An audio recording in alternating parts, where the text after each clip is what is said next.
One of the things that I've been saying for a long time about Dave Rubin is he was going to run into a problem with his audience on the Glenn Beck show, because at one point, the Glenn Beck audience was going to realize that Dave is married to a man. And that is completely antithetical to everything they want. But Dave is convinced that the right is far more forgiving and accepting. Yeah. Even though he sits down with like Dennis Prager, and Prager basically says, please don't be gay. And Ben Shapiro says, please don't be gay, more or less. Like, more like, I wouldn't have dinner with you. Please. It's a wonderful group of people. Great guys. And it's quite possible that moment for Dave has arrived.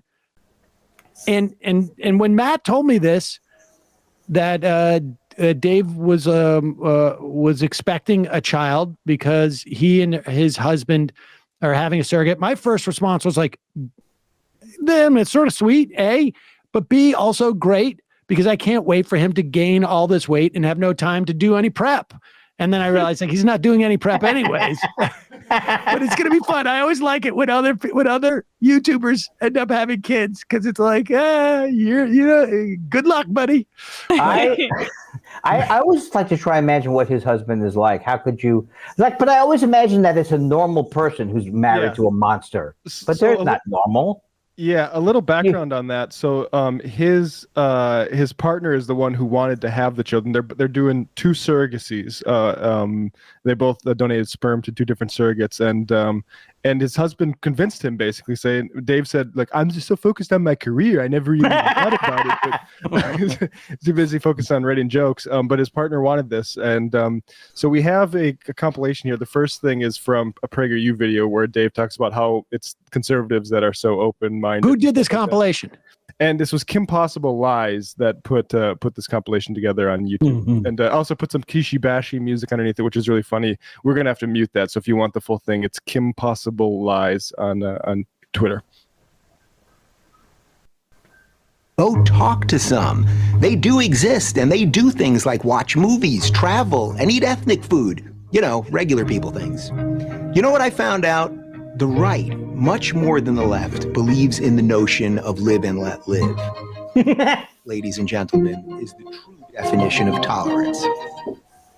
So now we'll put some up this. I don't know if you might need Emma to write. Yeah, this is it's true, all of it. They have one child that's expected in August and another in October.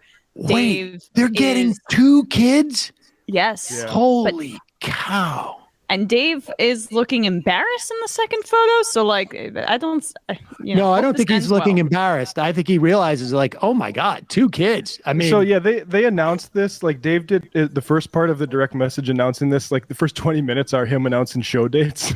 And then I think anybody who got through that, he did this bigger announcement. Okay, so now we have one of the top replies. Conservative Mark Dice. This is horrifying. Buying women's eggs and then renting other women's wombs to grow their children who will be deprived of their mothers, instead forced to be raised by two gay men as theirs. Any Christian or conservative congratulating them is just as bad as Marxists. This is 900 retweets. Yeah.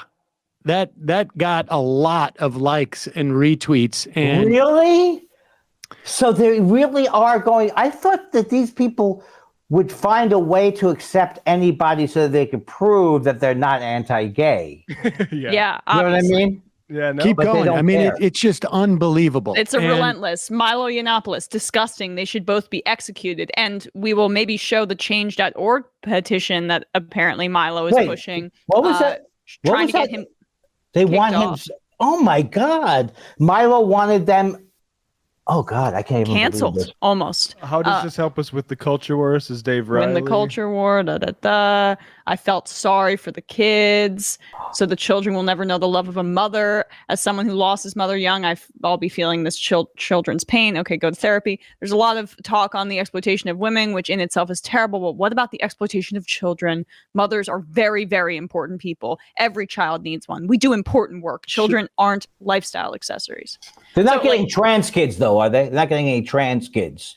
Well, right. It remains to be seen. Well, yeah, TBD. There's a reason God made mothers. Children need their mothers. This is wrong on so many levels.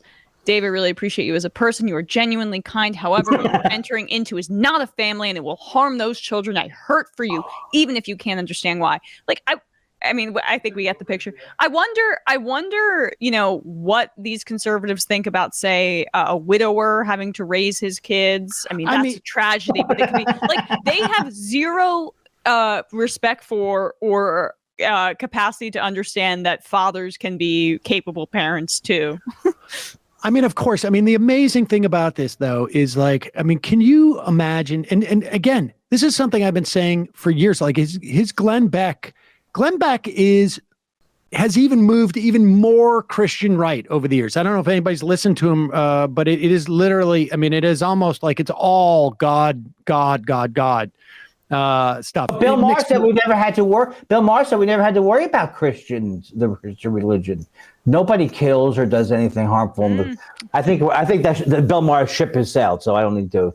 But that anymore. I remember that though. I mean, I can't imagine having. I mean, listen, it's anxiety enough. Like the idea of having one kid coming, your first kid, and to have two kids coming, like sort of one right after another. That's got to be a lot of anxiety. And then the idea that the adopting, or I should say, or surrogating, I'm not sure what the verb here is, but the idea of having kids becomes a threat on top of the actual threat that kids are to your career, a genuine sort of like existential threat to your career because you have spent it all pretending or believing that the right is more embracing and denying the fact that you are signing up to work on a network by a group of people who 12 years ago, 16, 17 years ago, were willing to write into the Constitution that your relationship with your husband, your partner, is illegal. Like, I mean, like the amount of delusion that and I don't think he's just, I mean, I really think he is an opportunist. He's like one of these opportunist people where he couldn't believe how much money he was making. And he, but I mean, I'm maybe giving him too much credit that he doesn't even think that far into it.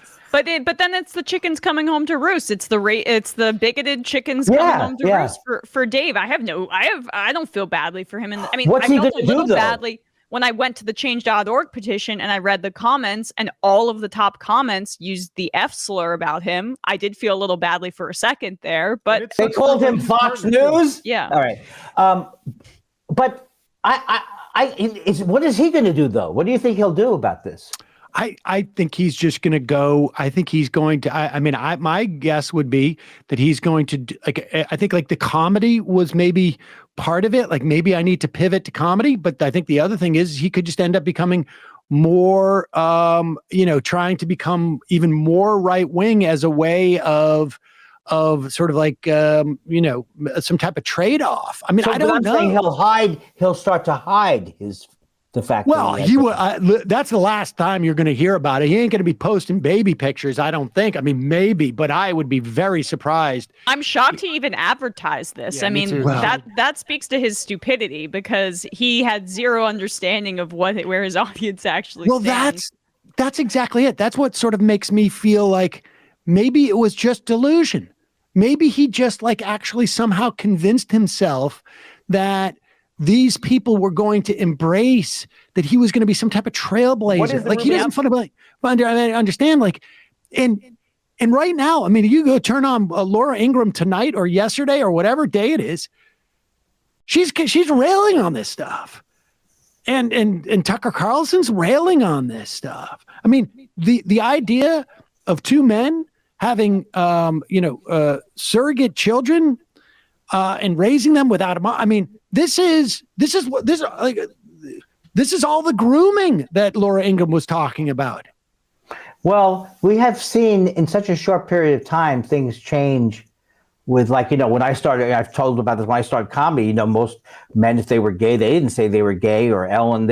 Things have changed so much that we can forget how bad it was, and that even someone like Roy Cohn, he would have set anyone down. I mean, these people didn't care about the issue. I don't know how they justified it in their own mind, but they compartmentalize it or something. I don't know, or they're evil. Yeah. I'm just reminded that Ben Shapiro, to his face, said, "I would not have go to your wedding." And while they were on camera, like I would not. Ben Shapiro posing as the reasonable? Well, I swear to God, sometimes I go, what is the appeal on any level? I didn't see the appeal to Rush Limbaugh. This is the thing that's, and it's funny you brought that up, because I think I mentioned that, I don't know, last week or this week, that there was in the 90s, like homophobia became.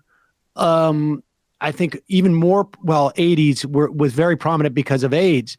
But prior to the 80s, like homophobia was not so much a thing, because so many men were in the closet that there was like not necessarily the homophobia that you would see would be just sort of like thrown off. It was just sort of like so ingrained into society. It was almost like not even a separate thing. Well, if you watch Johnny Carson and any Tonight Show from the 80s or any of the shows, you'll see so much homophobia. It's unbelievable. It's so built into their making fun of their friends who seem a little swishy or whatever. Right. It was just sort of like and people, there was a lot of comics, I think, in the 90s. I mean, certainly, in every facet of society, where people were just very, very, very much in the closet. And it was Paul Lynde was in the closet. Although those people were, when I grew up, I didn't, not that I would have cared, because my mother had gay friends, and that wasn't something that I was obviously, thank God, not brought up to think. But I didn't think I didn't know what gay meant when I'm old enough that I didn't know what gay meant when I was brought up. Yep. Same. Had no idea. So things have changed, but he just sort of like, he's walking into a buzzsaw. I mean, I almost feel sorry for him. But I do think it's going to be fascinating to watch. I have to say, it's really it's going to be fascinating.